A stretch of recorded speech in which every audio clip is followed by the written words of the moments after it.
Essa é a quarta parte de como gerar um token JWT com Java, Spring Boot, Spring Security e JPA. Se você chegou direto nesse vídeo, eu vou deixar aqui em cima um card para você ir para a playlist do tutorial. Também vou deixar aqui embaixo na descrição e no final do vídeo. Agora, nós precisamos criar uma configuração. Nada disso vale se nós não configurarmos em algum lugar. Então, para isso, nós também precisamos estender uma classe padrão do Spring Security. New Class, vamos chamar ele de JWT configuração.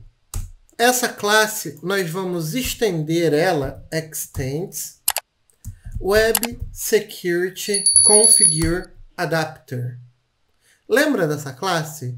No tutorial anterior, nós mandamos o Spring ignorar ela para parar de pedir usuário e senha. Agora, nós precisamos habilitar ela lá. Quando a gente chegar na classe principal, nós não podemos esquecer de remover essa classe de lá, senão o Spring Security não vai funcionar. Tá bom? Nessa classe de configuração, nós precisamos de algumas coisas. A primeira coisa que nós precisamos aqui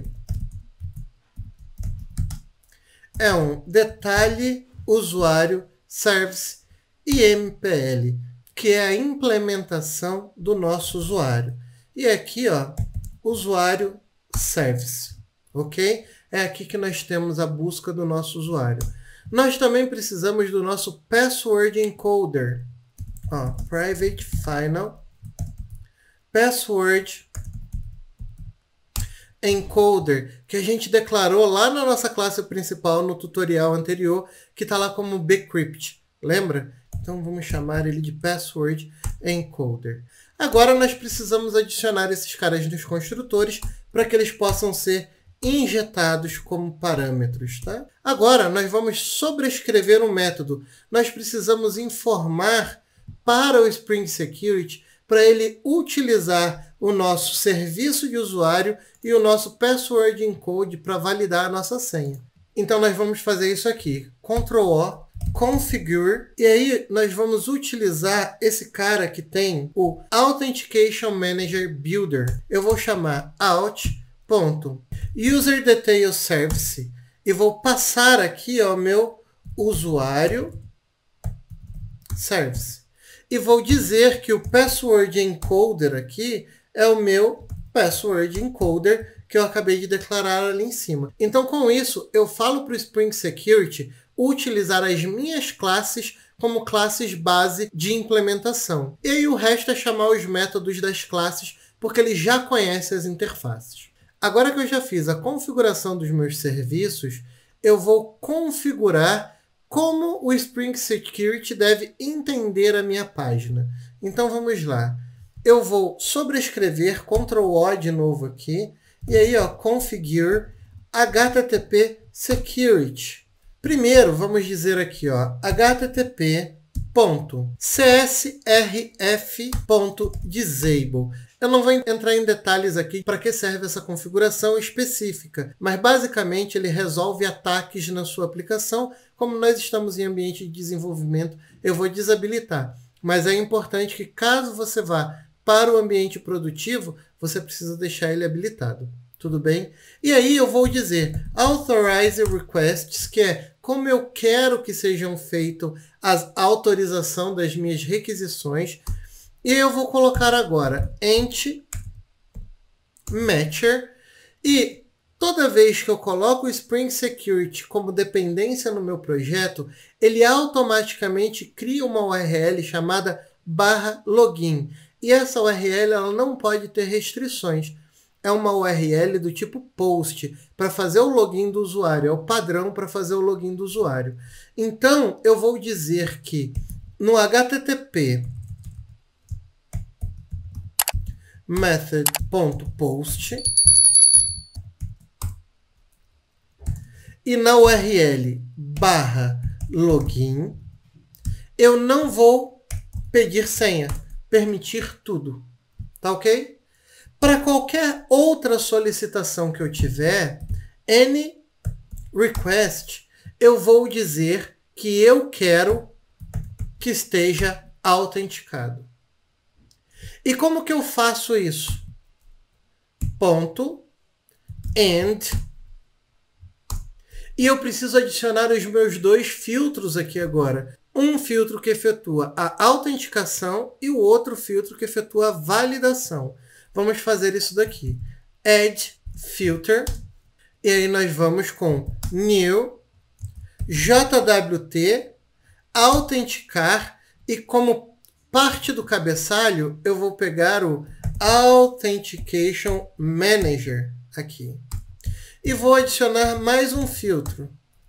New, JWT, validar filter. E como construtor, também recebe o Authentication Manager. Tudo bem? Lembrando que, por padrão, quando utilizamos APIs REST, nós queremos um ambiente stateless, porque normalmente eu não guardo a sessão do usuário no servidor. E para fazer isso, como que eu faço? Eu vou vir aqui, ponto, session management, ponto, session creation policy, e aí, ó, session creation policy stateless, ou seja, eu não tenho estado gravado no meu servidor. E por último, mas não menos importante, nós vamos gravar o CORS, vamos criar uma configuração para o CORS. Eu também não vou entrar em detalhe no CORS aqui, mas o CORS é o que permite que a sua aplicação possa receber requisições de outros domínios que não é o domínio dela. Caso contrário, ele só permitiria que o mesmo domínio fizesse requisição para a sua aplicação. Como nós trabalhamos normalmente com APIs em dispositivos móveis ou até mesmo em aplicações em outros domínios, nós precisamos permitir que todos os domínios possam fazer solicitação para a nossa API. Mas isso aqui é um controle de segurança. Se você faz apenas requisições internas na sua rede, você não precisa disso. Aí você pode manter ele como bloqueado para sites externos.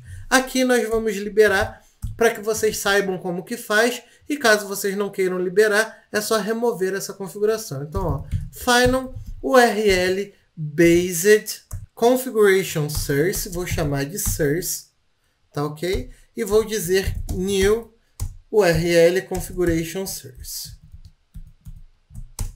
Pronto. Agora, nós vamos pegar o CORS configuration e vamos chamar também de CORS configuration, que vai ser igual a new CORS configuration.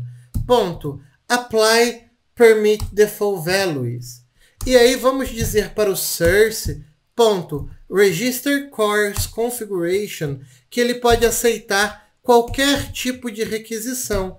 E ele vai registrar isso no CORS configuration. Prontinho.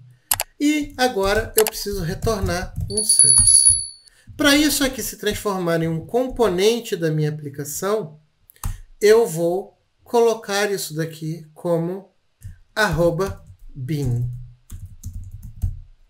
Tá bom? Então, ó, aqui está errado, aqui é CORS configuration source. Agora sim, olha, então eu tenho CORS configuration source. Aqui eu tenho meu CORS configuration source também. Deixa eu pegar aqui o nome certinho. CORS configuration source. Ótimo. Eu já fiz então a configuração do CORS. Toda vez que houver uma requisição do CORS, ele vai utilizar aqui. Mas para fechar, a gente precisa habilitar essa classe como um componente de segurança. E para isso nós colocamos @enable web security.